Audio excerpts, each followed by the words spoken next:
嘉义梅山种茶米的面积是超过1000公顷，是嘉义县茶米上界大的山区。今年初因为这天气黏咪寒、黏咪热，而且个外月无落雨，茶树的生长受到影响。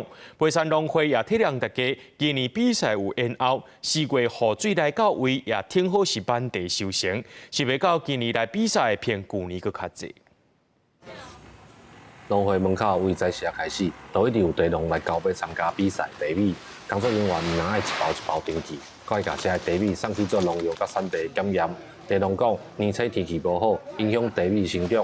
原本想讲今年可能无机会来参加比赛。因为啊，这是气候的关系，大家产期嘛延后啦。啊，延后了后，算讲会惊讲较袂赴。啊，农会嘛是算讲有提示咱农民的心声，啊，甲咱延长，啊，互咱有这个机会好继续甲咱参与咱这个比赛。农会表示，茶米拄土洪迄段时间天气无好，影响到茶米的生长。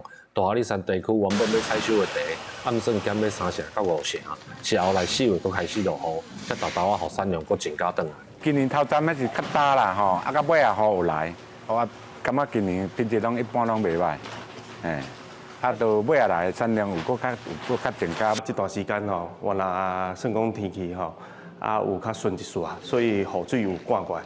啊，咱即届咱的茶米吼的点数，甲去年比起来吼，啊有增加差不多200点左右啦吼。茶农指出，阿里山高山茶梅山地区的产量一年有900吨左右。